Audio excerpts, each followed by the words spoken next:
आज का प्रातः क्लास है 15 जुलाई 1966। रिकॉर्ड चला है न वो हमसे जुदा होंगे न हम उनसे जुदा होंगे। मीठे मीठे बच्चों ने गीत सुना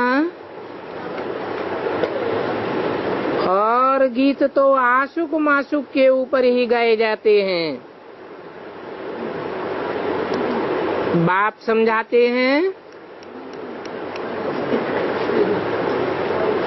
बरोबर तुम आधा कल्प के आशुक हो।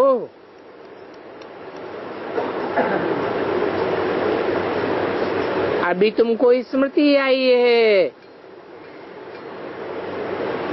बरोबर आधा कल्प हमने बाप को याद किया है। तब से याद किया है जब से रावण राज्य शुरू हुआ है। ऐसे भी नहीं कोई पूरा आधा कल्प याद किया है, नहीं। जब जब दुख जास्ती आया है तब तुमने जास्ती याद किया है। अब तुमको पता पड़ा है कि भक्ति मार्ग से हम उतरते आए हैं। ड्रामा का सारा राज तुम्हारी बुद्धि में है।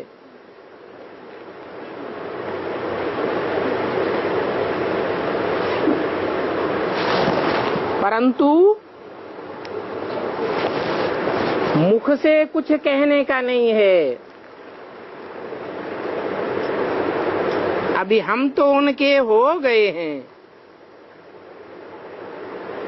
बस। इसलिए अब तुमको जास्ती ज्ञान की दरकार नहीं है।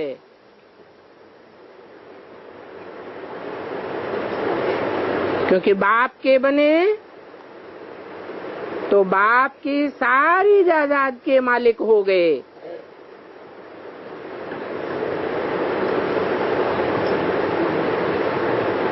जब सारी जायदाद के मालिक हो गए तो कर्मेंद्रियों से कुछ करने का नहीं है। भक्ति मार्ग में भगवान से मिलने के लिए कितने यज्ञ तप दान पुण्य भक्ति आदि करते हैं।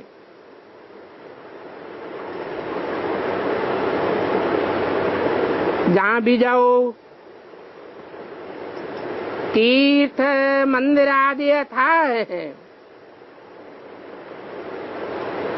ऐसा कोई मनुष्य नहीं है जो सारे भारत का अथवा सारे मंदिरों को घूम सके।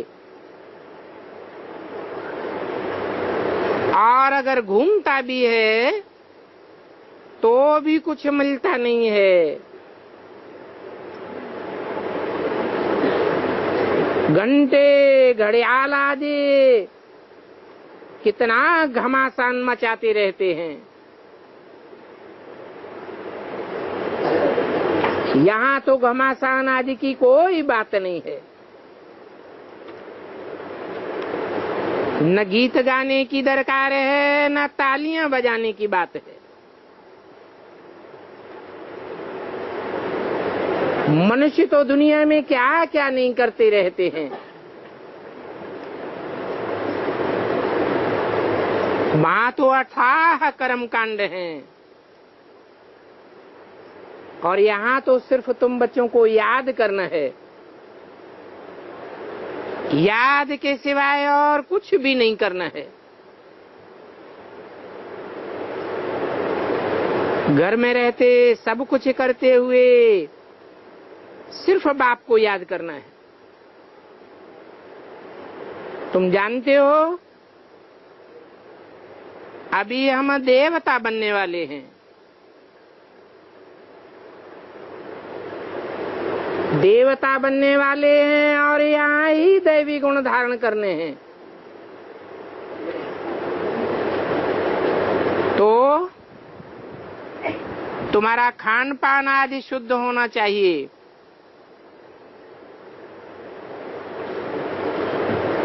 ये भी जानते हो कि 36 प्रकार के भोग तो वहां मिलेंगे, यहाँ तो तुमको साधारण रहना है।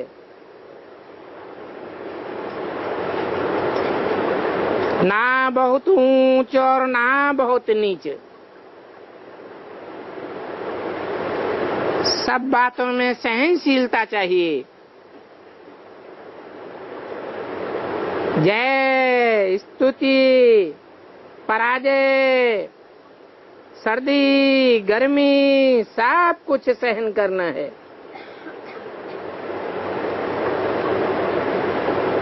क्योंकि समय ही ऐसा है।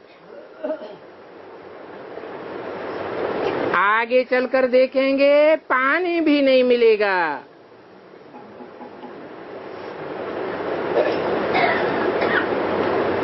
सूर्य अपनी तपत दिखाएगा। दुनिया की हर चीज तमो प्रधान बनती जाती है। अभी तो ये सारी सृष्टि तमो प्रधान है। ये तत्व भी तमो प्रधान है। तो ये दुख ही देते रहेंगे। कोई बच्चे हैं जो स्तुति निंदा में झट गिर पड़ते हैं। किसी ने उल्टा सुल्टा किसी को सुनाया, क्योंकि आजकल बातों की बनावट बहुत है। कोई ने कुछ कहा,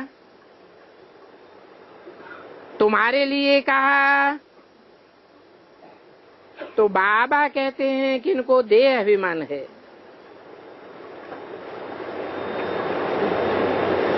ये बाहर का शो बहुत है। किसने कुछ भी सुनाई दिया तो बस बुखार चढ़ जाता है। ऐसा बुखार चढ़ जाता है जो नींद भी फिट जाती है। आजकल के मनुष्य ऐसे हैं कि कोई को झट बुखार चढ़ा देवे। किसको बोलेंगे तुम तो पीले हो गए हो।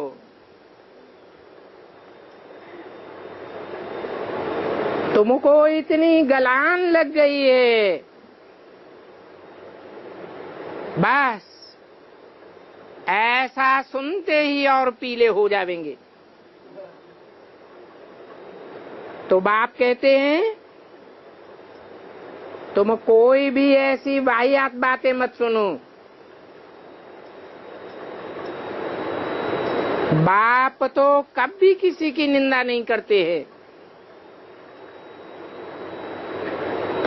क्योंकि बाप तो समझाने के लिए ही कहते हैं। उल्टी सुल्टी बातें सुनाने से अच्छे अच्छे बच्चे भी गिर पड़ते हैं। पेटर बन करके वाहियात बातें एक दो को जा करके सुनावेंगे। ऐसी झूठी बातें बनाना और सीखना हो तो व्यास भगवान से सीखो। क्या क्या शास्त्रों में बैठ लिखा है और कितने झूठ बोले हैं। जब माया का राज्य शुरू हुआ है तो ऐसे ऐसे शास्त्र बैठ बनाए हैं जिन शास्त्रों से फायदा कुछ भी नहीं। कितनी कथा कहानियां बैठ बनाई है। अब तुम बच्चे तो समझते हो कि ये कथा कहानियां सब झूठी हैं, इनमें सच की रत्ती भी नहीं है। मनुष्य तो जो कुछ सुनते हैं सत्य सत्य कहते रहते, और सुनते सुनते बहुत खुश होते रहते हैं। कृष्ण के ऊपर भी कितने कलंक लगाए हैं।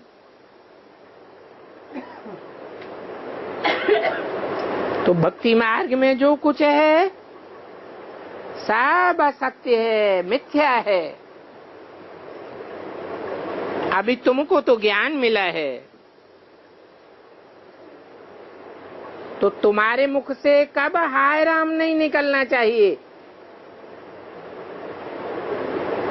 तुम तो हे भगवान भी नहीं कह सकते।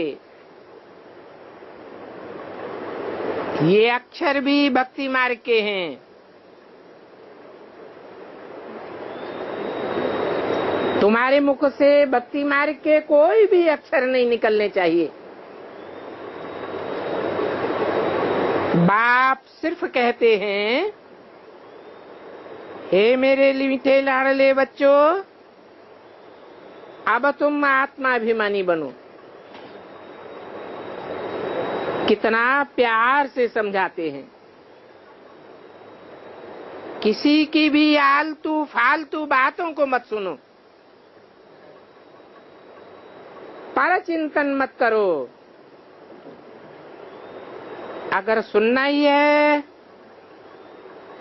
तो एक बाप से सुनो।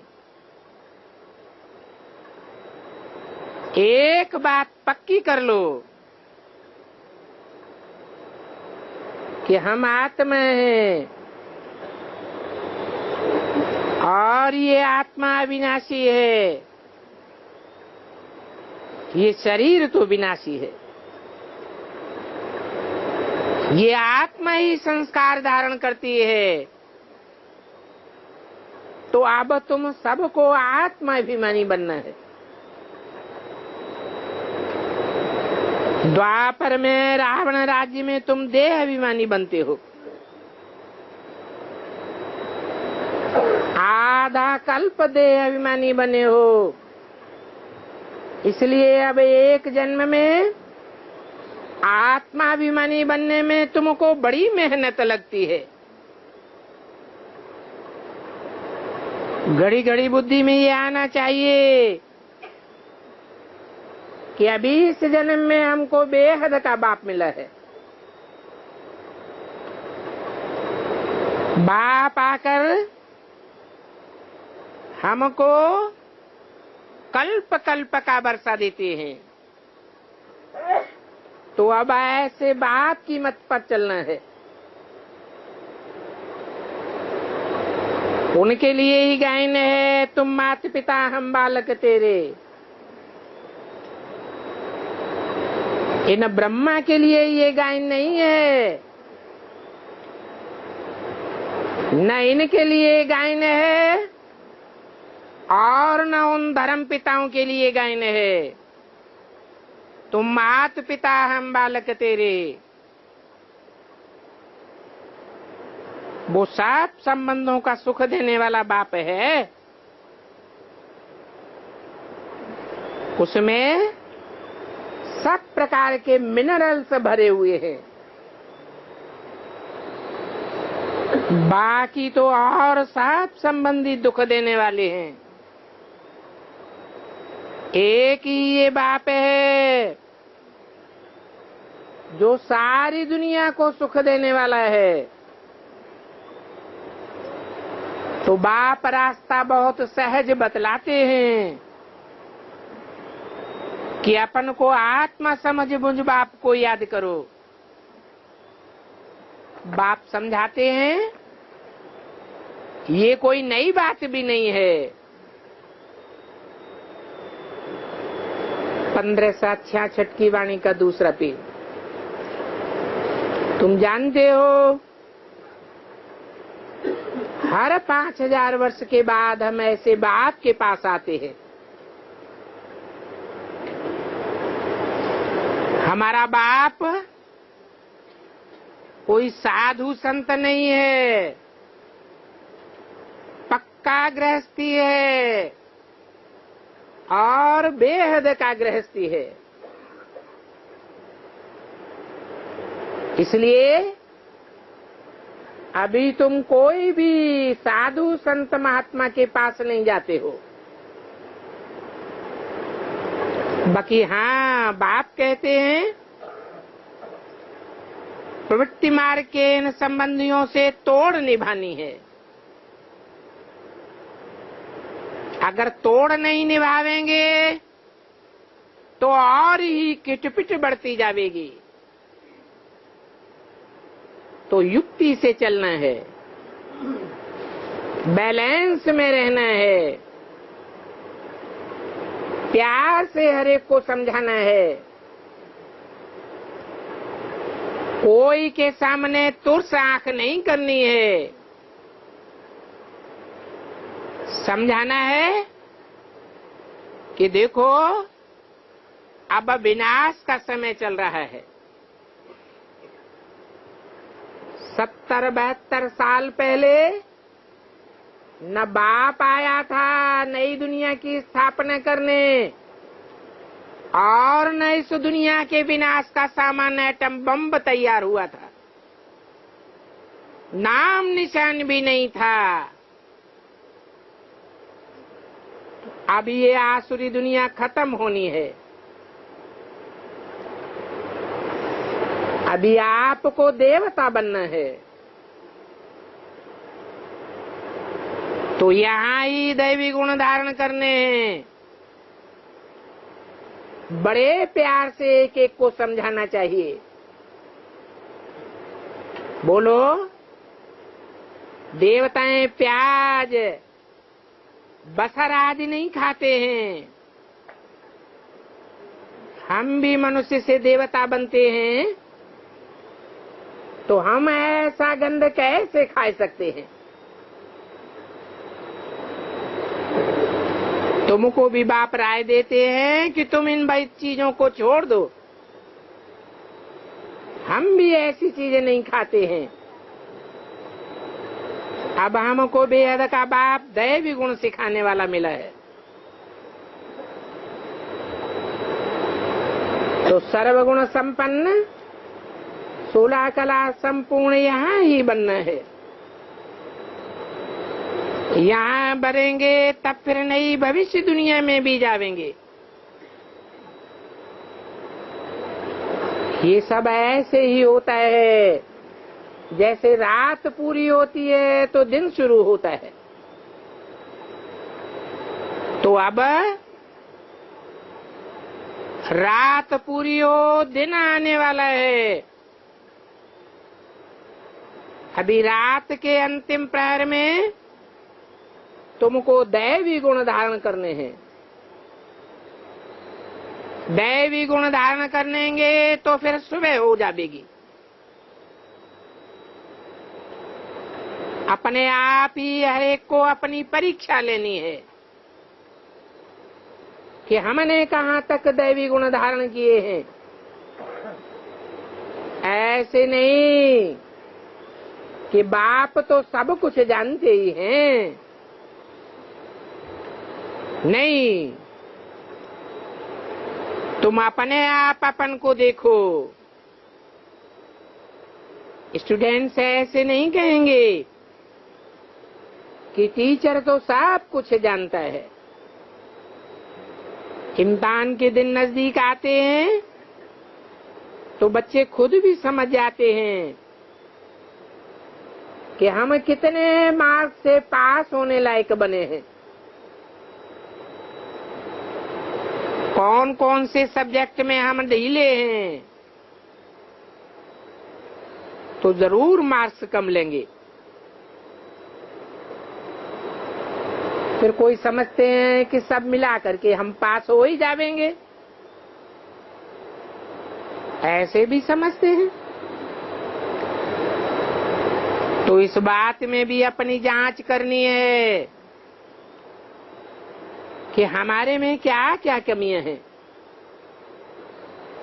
देखना है कि मैं कितना मीठा बना हूं। सबको प्यार से समझाना है। बोलो, हम सब आत्माओं का बाप परम पिता परमात्मा है। वो कोई मनुष्य की बात नहीं है। मनुष्य तो मनु की औलाद होते हैं, मनन चिंतन मंथन करने वाले होते हैं। बाप तो सदैव सोचता है, उसको कुछ भी सोचने करने की दरकार नहीं है। हम उसे निराकार भगवान कहते हैं और वो रचयिता बाप एक ही है।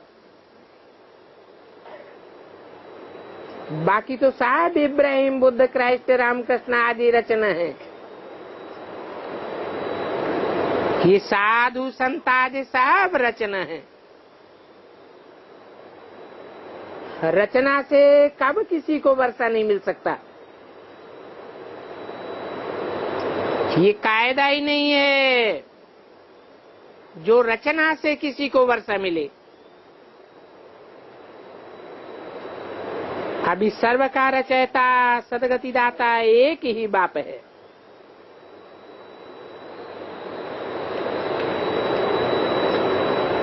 उसमें साधु संत महात्मा सब आ जाते हैं।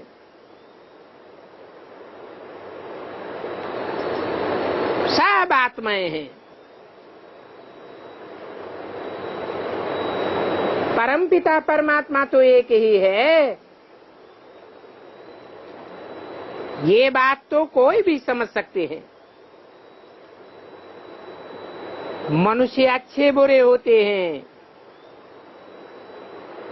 भगवान को ऐसे नहीं कहेंगे कि वो अच्छा है या बुरा है। भक्ति मार्ग में कहते भी आए हैं निर्गुण निराकार। तो मनुष्यों का पोजीशन ऊंचा नीचा होता है। भगवान तो कब ऊपर नीचे नहीं होता, ये भी बताना है कि सन्यासियों में भी सब नंबरवार हैं। कोई तो देखो भीख मांगते रहते हैं, कोई ऐसे सन्यासी हैं जिनको सब आकर के पांव पड़ते हैं। तो तुम बच्चों को भी ऐसा ऊंच बनना है, परंतु पहले बहुत मीठा बनना है।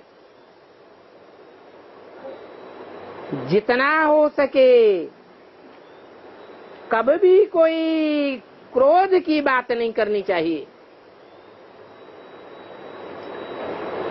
कोई कहते हैं कि बाबा ये बच्चे हमको बहुत तंग करते हैं। तो बाबा ने बता दिया कि आजकल के बच्चे, इस अंतिम जन्म के बच्चे तमो प्रधान बच्चे पैदा होते हैं, बिच्छू टिंडन हैं। प्यार से उनको भी समझाना है। शास्त्रों में दिखाते हैं ना कि कृष्ण कितनी चंचलता करता था, तो माता उनको रस्सी से बांधती थी, मारती नहीं थी। तो जितना हो सके प्यार से समझाना है। और बच्चों को हल्की हल्की सजा देनी है।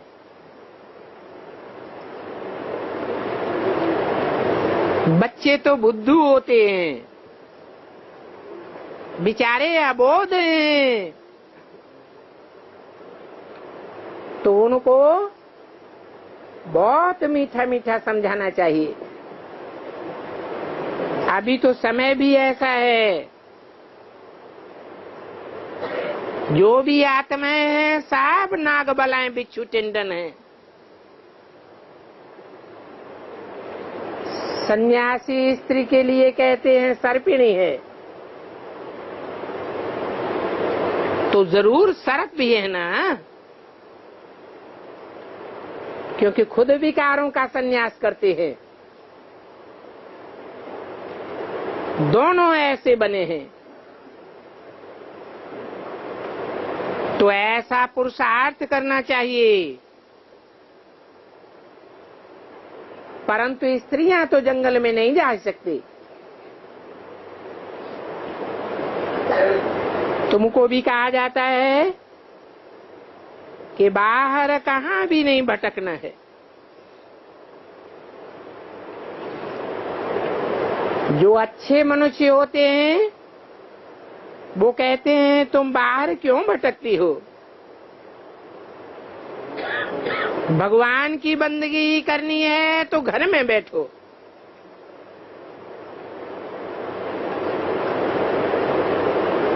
हम शिव का चरित्र तुमको देते हैं तो तुम शिव पुराण बैठ पढ़ो, बाहर में क्यों जाती हो। इसलिए कहते हैं कि बाहर का संग दोष बहुत बुरा है। अब कहते तो राइट हैं, तुमको भी चित्र दे देते हैं। कहते हैं जितनी पूजा करनी है घर में बैठ करो। कोई तो पूजा करने के लिए ठिक्कर भित्तर की मूर्ति बनाए देते हैं। कोई साहूकार होते हैं तो चांदी और सोने की मूर्ति भी बनाए देते हैं। बहुत साहूकार होगा तो सोने में हीरा जड़ित कर देगा। साहूकार लोग ऐसे सोने के चित्र बनाए घर में रखते हैं। अभी बेहद का बाप कहते हैं तुमको तो मूर्ति आज रखने की कोई दरकार नहीं, वो मूर्ति तो जड़ होती है। तुमको तो चैतन्य में बाप मिला है, तो तुमको कोई भी मेहनत आदि करने की दरकार नहीं है। तुम शिव का जड़ चित्र भी क्यों रखते हो, वो तो तुम्हारी चैतन्य आत्मा का बाप है। जड़ की तो बात ही नहीं। तो जो बच्चे हैं वो बाप के बच्चे घर में जड़ चित्र क्यों रखेंगे। जड़ चित्र की पूजा तो भक्ति मार्ग में होती है। अभी तुम तो जानते हो कि हमारा बाप तो हाजरा हुजूर है। याद किया और हाजिर। तो बाप कहते हैं मैं हाजरा हुजूर हूँ, फिर चित्रों की तो दरकार ही नहीं। चित्र कैसे हाजिर होगा। तो मैं बच्चों को समझाता हूँ। बच्चे कहते हैं हम बाप दादा को देखें।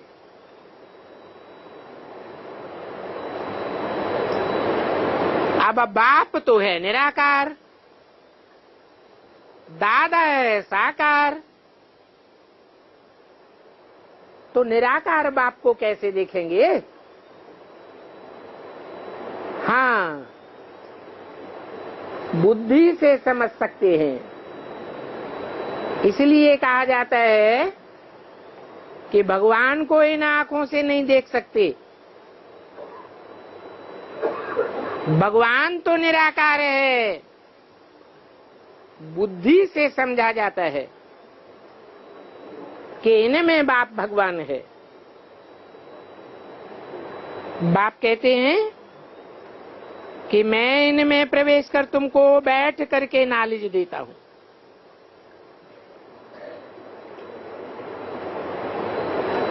किन में प्रवेश करके? ये नहीं कहा इसमें प्रवेश करके, क्या कहा? इनमें प्रवेश करके। मन कम से कम दो हैं जिनमें मैं प्रवेश करता हूं। माता के रूप में प्रवेश करता हूं, फिर बाप के रूप में भी प्रवेश करता हूं। दोनों में बैठ करके नॉलेज देता हूं। माता बेसिक नॉलेज देती है, बाप गुह्य ज्ञान सिखलाते हैं। अगर मैं इनमें ना आऊं तो फिर मैं कैसे आऊं? मैं तो सन्यासियों में भी नहीं आ सकता। क्यों नहीं आ सकता?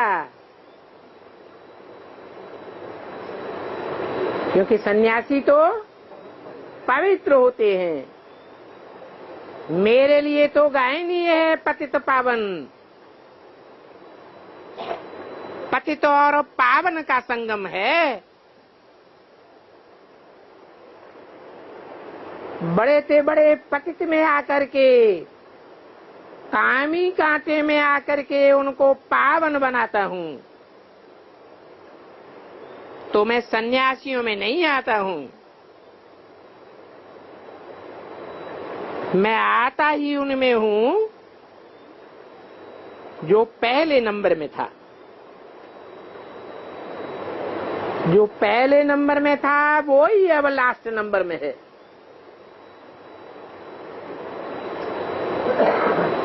तुमको भी अभी पढ़ करके फिर से पहले नंबर में जाना है। ये भी जानते हो कि पढ़ाने वाला तो एक ही है। उस पढ़ाने वाले को ज्ञान का सागर पतित पावन कहा जाता है। वो तुमको ज्ञान बहुत अच्छा देते हैं।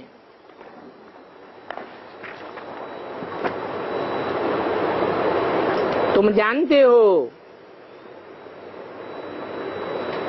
कि उनका घर है, हमारा भी घर है। उसे शांति धाम कहते हैं। 15/7/66 की वाणी का 3रा पेज। वो है शांति धाम। फिर हम जाते हैं सुखधाम। उस सुखधाम में हमारी राजधानी है।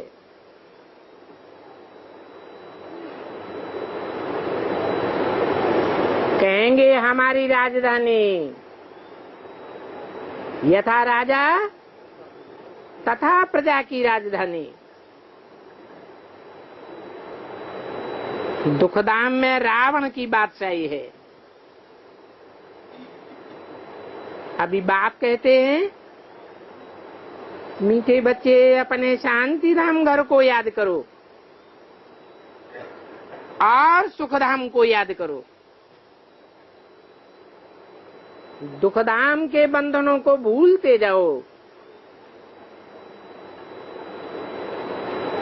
इस दुखधाम में संबंध नहीं है, बंधन ही बंधन है। संबंध तो सुख के लिए होते हैं। इस दुखधाम में सुख कहां से आया? और कोई ये बात बता ही नहीं सकता। न बताए सकते हैं, न वो सुखधाम में जा सकते हैं। और इस ड्रामा के बीच तो कोई भी वापस नहीं जा सकता। ड्रामा के बीच में आ सकते हैं रंगमंच पर,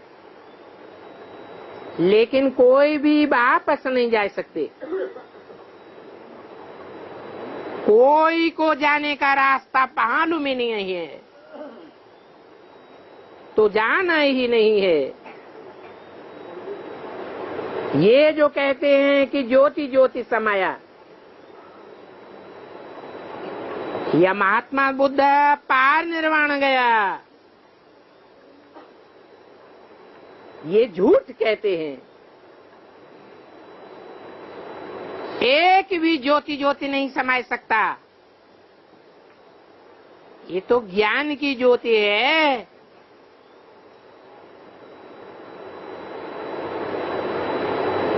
ज्ञान की ज्योति में समाने की बात इस संगम युग की है। अभी तो तुंडे तुंडे मतिर भिन्ना, हरेक की बुद्धि रूपी तुंड में अलग अलग प्रकार का ज्ञान समाया हुआ है।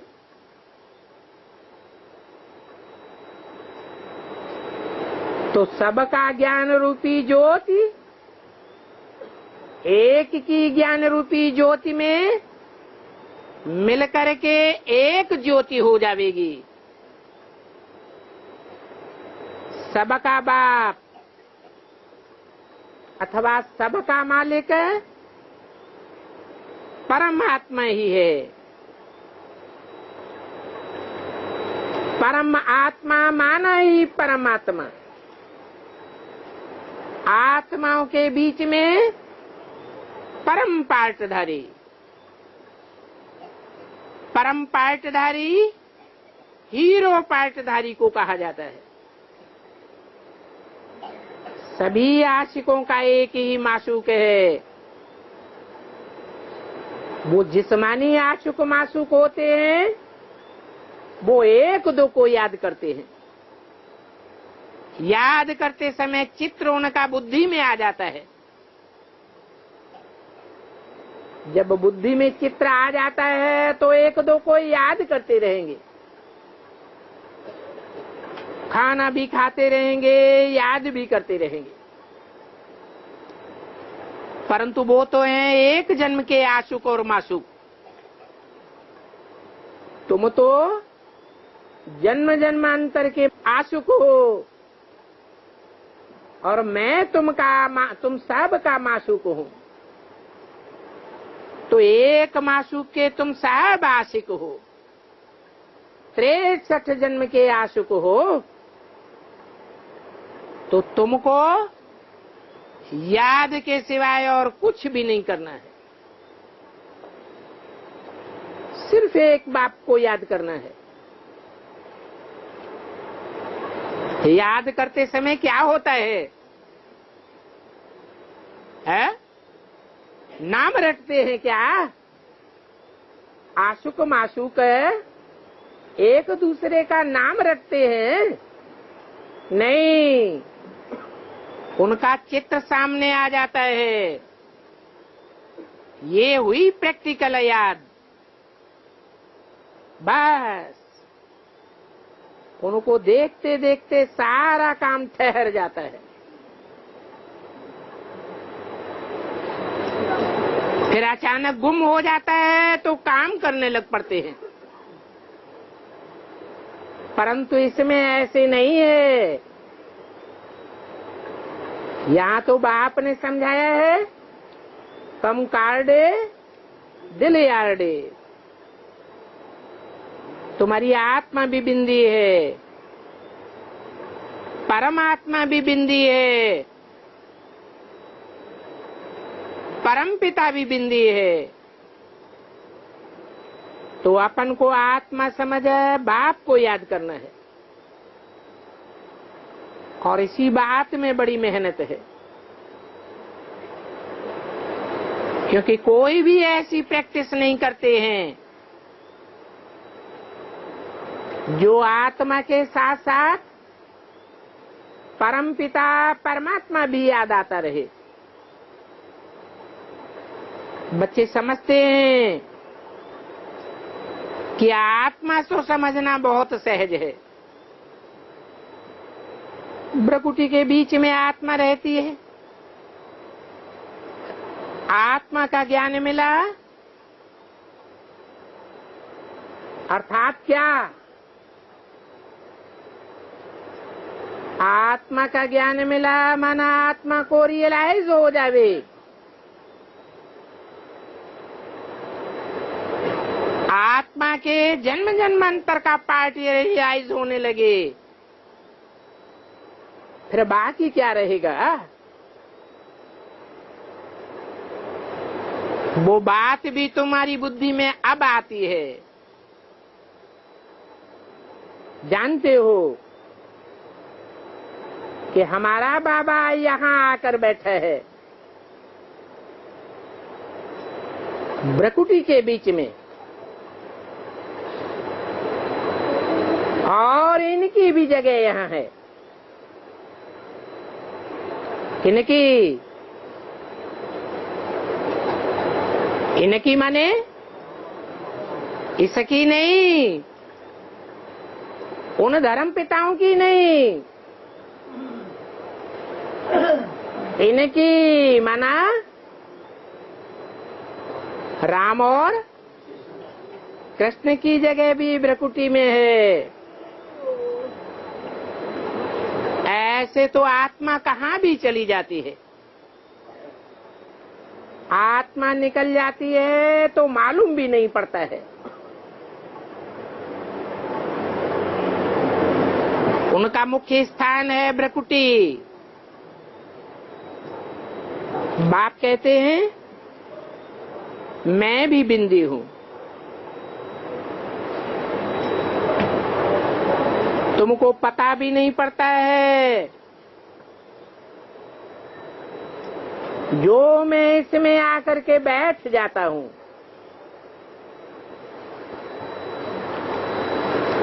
और आत्माओं का तो पता पड़ जाता है। ये तो जानते हो कि बाप बच्चों को ही समझाते हैं। तुमको जो सुनाते हैं वो हम भी सुनते हैं। ये किसने कहा है? हम माने कौन? मैं सुनता हूं ये नहीं कहा, हम भी सुनते हैं। अर्थात दो आत्माएं हैं जो पहले पहले सुनती हैं।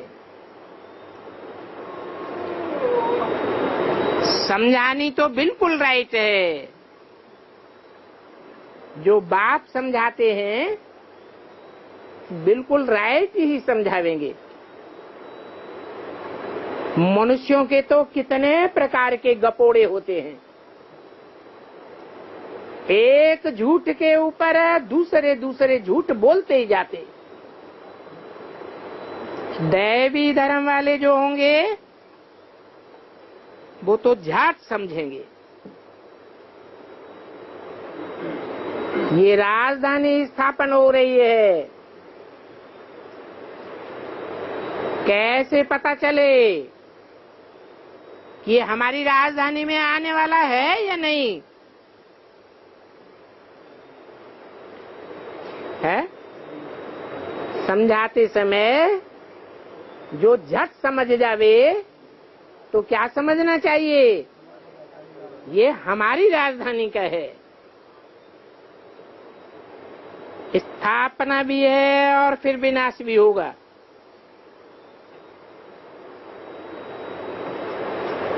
ये स्थापना और विनाश का काम बाप ही करते हैं और बच्चों से कराते हैं।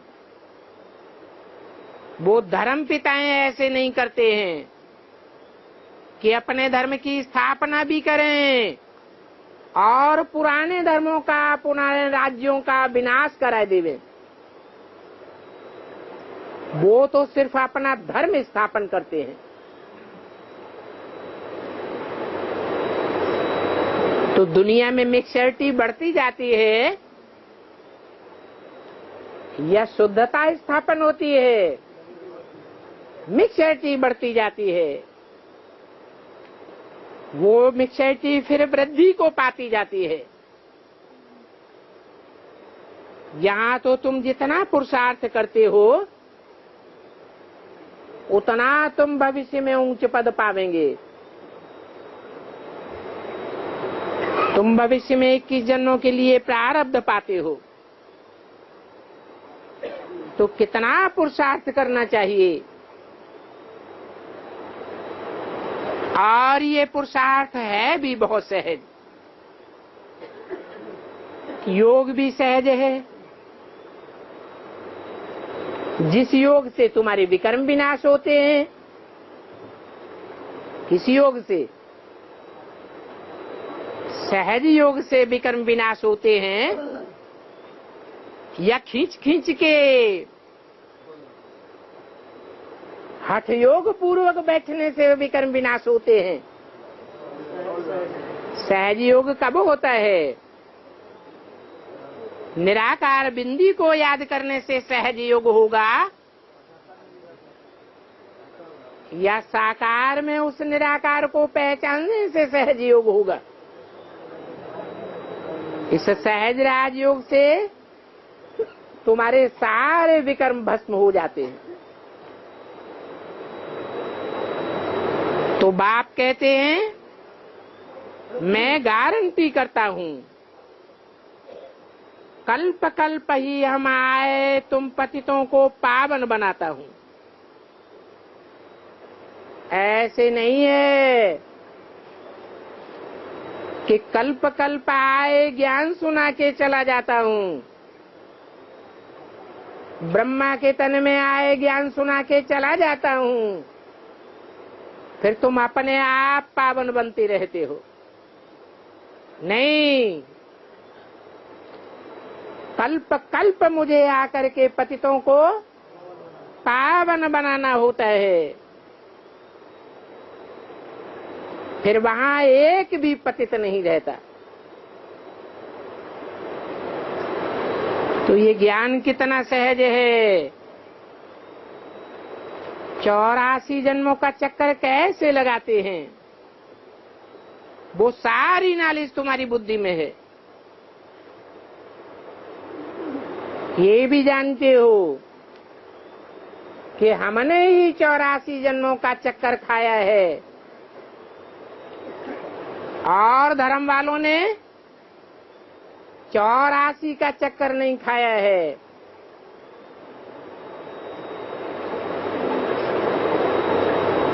कम जन्म लेंगे परंतु 84 जन्म नहीं ले सकते। ये भी हो सकता है कि और धर्म में कन्वर्ट होने वाले स्वर्ग में आ जावें, परंतु 84 के चक्कर में नहीं आ सकते। हमने ही ऑलराउंड पार्ट बजाया है और धर्म वाले ऑलराउंड पार्ट नहीं बजाते और धर्मों में कन्वर्ट होते रहते हैं। तो इस बात का तुम बच्चों को निश्चय रखना है और इस निश्चय में ही तुम्हारी विजय हो जाएगी। ऐसे नहीं, पता नहीं हम 84 जन्म लेते हैं या कुछ कम लेते हैं। ये निश्चय की बात हुई या अनिश्चय? ये तो अनिश्चय की बात हो गई। जबकि तुम पक्के ब्राह्मण हो तो तुमको पक्का निश्चय होना चाहिए, बरोबर हमने 84 जन्मों का चक्र पूरा किया है। ये बहुत सहज समझानी है और बाप ही आकर के 84 जन्मों के चक्कर का राज समझाते हैं। ये भी बच्चों को समझाया है। ये सब चित्र दिव्य दृष्टि से बाप ने बनवाए हैं। बनवाए भी हैं और करेक्ट भी कराए हैं। कौन से सब चित्र है? जो माया की मत पर ढेर के ढेर चित्र बनाए गए, उन चित्रों की बात है क्या? है नहीं। जो 4 चित्र हैं, बाप ने साक्षात्कार से तैयार कराए, फिर उनका करेक्शन भी किया है। शुरू में जब बनारस में बाबा एकांत में रहते थे तो ऐसा चक्कर दीवारों पर बैठ निकालते थे, जैसे ध्यान में जिसको जो आता है वो करते हैं, वैसे हम भी उनकी सारी दीवार खराब कर देते थे। खराब कर देते थे माना एक्यूरेट चित्र निकलता था या गलत गलत चित्र बनाते रहते थे? उनकी सारी दीवारें खराब कर दी। समझता कुछ भी नहीं था कि ये क्या है। चक्कर ही चक्कर निकालता रहता था, बनाता रहता था, और फिर खुशी भी बहुत होती थी। साक्षात्कार होने से उड़ जाते थे। ये क्या होता है कुछ भी समझ में नहीं आता था। तो समझ में नहीं आता था तो उसे ज्ञान कहेंगे या अज्ञान कहेंगे? भक्ति कहेंगे या ज्ञान मार्ग कहेंगे? नहीं समझ में आता था तो भक्ति थी। तुम तो जानते हो। आगे तो चित्र और किस्म के बनाते थे। जो चित्र पहले बनाते थे वो फिर बदल करके नए बनते गए हैं। अब भी नए नए चित्र बन रहे हैं और कल पहले मुआफिक बनते जाते हैं, ताकि बच्चे अच्छी रीति समझ जावें कि सीढ़ी का चित्र देखो कैसा अच्छा है। इस पर समझाना बहुत सहज होता है और दिन प्रतिदिन समझानी सहज होती जाएगी। देरी से आने वालों को और ही सहज समझानी मिल जाती है। तुमको तो 20-25 वर्ष लगे हैं। अब नए नए जो आते हैं 7 दिन में सारा नॉलेज समझ जाते हैं। क्या कहा है? तुमको ये नॉलेज पूरा समझने में कितने वर्ष लगे? 20-25 वर्ष लगे हैं। अब जो नए नए आते हैं वो 7 दिन में ही समझ जाते हैं और समझ करके पुरानों से भी आगे जा रहे हैं। कोई कोई कहते हैं कि हम तो देरी से आए हैं, पहले ही आ जाते तो बहुत अच्छा था। बाप कहते हैं अरे तुम ये फिक्र मत करो, आगे आते और फिर बाद में भाग जाते तो क्या होता? तो चांडाल का जन्म मिल जाता है। देरी से आने वालों को सहज ही अंत का तंत्र मिल जाता है। तो पहले वालों ने जो देखा वो अब नहीं है। वो साक्षात्कार करने वाले खत्म हो गए। पिछाड़ी को रिजल्ट का मालूम पड़ता है कि कौन कौन पास हुए। 15/7/66 की वाणी का चौथा पेज। नए नए पढ़ते हैं और सर्विस पर लग जाते हैं, पुराने इतना नहीं सर्विस कर पाते। नई नई बच्चियां सर्विस से दिल पर चढ़ी रहती हैं और पुरानी दिल से उतर जाती है। कितने तो खत्म भी हो गए।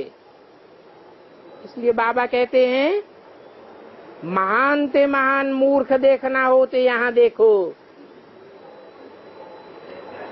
और महान ते महान समझदार देखना हो तो यहाँ देखो। मधुबन की ही बात है। जिनको सर्वोत्तम ब्राह्मण कुलभूषण कहा जाता है, उनमें ही ऐसे होते हैं जो सुनंती कथंती सुनावंती और फिर भागंती हो जाते हैं। बाप को ही फारकती दे देते हैं, सजनिया साजन को डाइवोर्स दे देती हैं। बच्चे भी ऐसे बहुत होते हैं जो बाप को फारकती दे देते हैं। तो गाया हुआ है, आश्चर्यवत सुनंती कथंती भागंती। ये प्रैक्टिकल में होता है। तो गीता में भी कहा है ना, आश्चर्यवत कोई सुनते हैं, कोई बखान करते हैं। अभी तो तुम्हारी समझ में आता है कि कहाँ 5000 वर्षों की बात और कहाँ शास्त्रों में लाखों वर्ष लगाई दिए। इसको कहा जाता है घोर अंधियारा। शास्त्रों में कितनी गपोड़े की बातें डाल दी। बाप समझाते हैं कि भक्ति मार्ग है ही दुर्गति का मार्ग। भक्त लोग समझते हैं भगवान आकर कोई न कोई रूप में मिल जाएंगे। शास्त्रों में तो ऐसी बहुत दंत कथाएं सुनाई है। माछला के रूप में आके मिलते हैं, घोड़े के रूप में आए के मिलते हैं,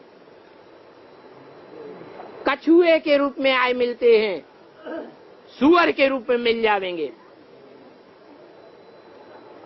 कितनी दंत कथाएं रची हैं। यहाँ तो तुम बच्चों को कोई भी तकलीफ नहीं देते हैं। यहाँ आते ही हो बाबा के पास रिफ्रेश होने के लिए। 7-8 रोज भक्ति के यहाँ बहुत अच्छे होते हैं।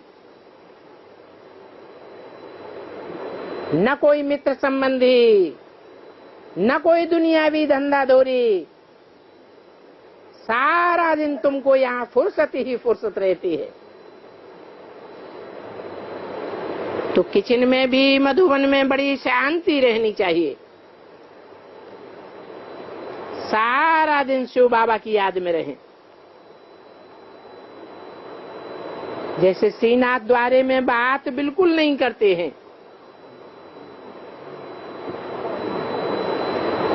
समझते हैं कि बातचीत करेंगे तो भोग में थूक पड़ जाएगा। अभी तो देखो भक्ति मार्ग में जहाँ ऐसी भावना है, वहाँ तो पत्थर की मूर्तियां रखी हुई हैं। और तुम तो अभी चैतन्य बाप को पहचान गए हो। साक्षात भगवान आया हुआ है। अभी तुम शिव बाबा के भंडारे से सच सच खाने वाले हो और भोग भी लगाते हो। तुमको तो सदैव शिव बाबा की याद में रहना है। तो ये बात यहाँ की है। झूठ का भोग हम कैसे लगावेंगे? वो फिर भक्ति मार्ग में सारी बातें ले गए हैं। तुम तो अब ज्ञान मार्ग में मस्त हो गए हो। बाप कहते हैं ये जो अहिल्याएं हैं, अहि माने सर्प, सांप जैसी विकारी आत्माओं को लेकर आने वाले हैं। गणिकाएं हैं, भगवान के गीत गाने वाली हैं, परंतु बड़ुओं के साथ रहती हैं। उपजाएं हैं जिनकी बैकबोन रूपी बाप दादा टूट गया है। तुमको तो बैकबोन रूपी बाप दादा मिल गया। ऐसी अहिल्याओं, गणिकाओं, कुब्जाओं का मैं उद्धार करता हूँ और साथ साथ में साधु नाम भी दे दिया है, उनका भी उद्धार करता हूँ। इसलिए बाप कहते हैं इन साधुओं आदि को भी छोड़ दो। पतित से पावन बनाने वाला मैं एक ही हूँ। ये तुमको ईश्वरीय मत मिलती है, जिससे तुम्हारी चढ़ती कला हो जाती है। कौन सी ईश्वरीय मत बताई है? अरे सुनते सुनते ही भूल गए। इन देहधारी गुरुओं को मारो गोली, ये ईश्वरीय मत है। इससे ही तुम्हारी चढ़ती कला होती है। आसुरी मत और ईश्वरीय मत में बहुत फर्क है। अभी देखो ड्रामा कैसा बना हुआ है। इतना समझाते हैं तो भी देहधारी गुरुओं में मर पड़ते हैं। आसुरी मत पर चलते चलते तुम 63 जन्म में नीचे गिरते आए हो। अब भी ऐसी ही शूटिंग करनी है। कैसी? बाप तो कहते हैं एक से श्रीमत और अनेक से दुर्गति होती है। ये ईश्वरीय मत तो तुमको बहुत सहज मिल जाती है। मूल बात बाप कहते हैं अपन को आत्मा निश्चय करो, मुझे याद करो, तुम्हारे विकर्म विनाश होंगे और तुम ऊंच पद पावेंगे। किसी को भी ज्ञान समझाना बहुत सहज है, बाकी याद में निरंतर रहना, इसी में मेहनत है। 84 का चक्कर तो सबकी बुद्धि में है। इस चक्कर पर समझाने की भी प्रैक्टिस करो कि 84 का चक्कर कैसे फिरता है। सतयुग में कितने जन्म लेते हैं, त्रेता में कितने जन्म लिए। जैसे दौड़ी पहनते रहते हैं, निशान पर हाथ लगाए, फिर जो पहले आवेंगे वो रेस में आगे जावेंगे।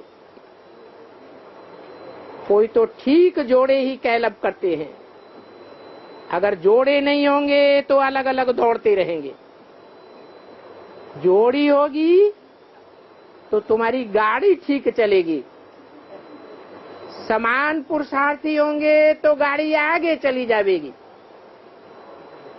एक पुरुषार्थी ठंडा होगा, पहिया धीमी गति से चलेगा, तो क्या होगा? गाड़ी वहीं घूमती रहेगी, हंगामा होता रहेगा, फिर दोनों का नुकसान हो जाता है। इसलिए पूरा पुरुषार्थ करना चाहिए, हर एक को पूरा पुरुषार्थ करना है। बाप से पूरा वर्षा लेना है और हर एक को अपने पांव पर खड़ा होना है। हम आत्मा बाप से योग लगाए पूरा वर्षा लेंगे अपने लिए। हीरे जैसा जन्म हर एक को बनाना है, अपने पुरुषार्थ से ही बनाना है। साथ ही नहीं चलता है तो हम अपना तो बना लें, परंतु कोई की तकदीर में नहीं है तो क्या कर सकते हैं। साथ ही में ही लटक पड़ते हैं। ये निश्चय रखना है हम हीरे जैसा जन्म कैसे बनावे। निश्चय से ही विजय होती है। वो कोई भी बात की परवाह नहीं करते हैं। ऐसे निश्चय वाले को बाप भी कहते हैं यू आर वेलकम। वो फिर औरों को भी उठाने का पुरुषार्थ करेंगे। तुम जानते हो गोवर्धन पर्वत को हम बच्चों ने उठाया है। हम बाबा की मदद से पत्थरों के पहाड़ को उठाए, पुरानी दुनिया को पलटाए नहीं बनाए देते हैं। ये पत्थर का पहाड़ गोवर्धन पहाड़ कौन सा है?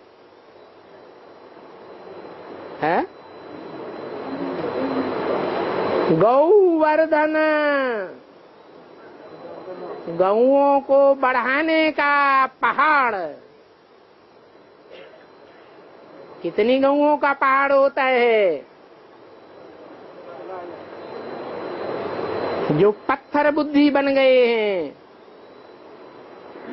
ऐसे पत्थर बुद्धि बन जाते हैं कि 70-75 वर्ष भी बाप समझाते हैं तो भी उल्टे हो जाते हैं। ये सब दृष्टांत तुम्हारे हैं।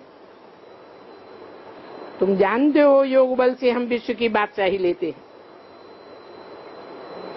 तो जरूर वहां सब संगठन रूपी नए महल होंगे। हर चीज सतो प्रधान बनेगी। सतो प्रधान फिर सतो रजो तमो होती है तो फर्क तो बहुत हो जाता है। तुम पहले पहले सतो प्रधान बनते हो, बहुत सुख देखते हो, फिर धीरे धीरे कम हो जाता है, धीरे धीरे पुराना होता जाता है। अभी तो बहुत दुखाने हैं। मौत का बाजार लगेगा। मौत के लिए कितनी तैयारियां हो रही हैं। अंधे की औलाद, अंधे कुछ भी नहीं समझते। अच्छा, माता पिता बाप दादा का याद प्यार गुड मॉर्निंग।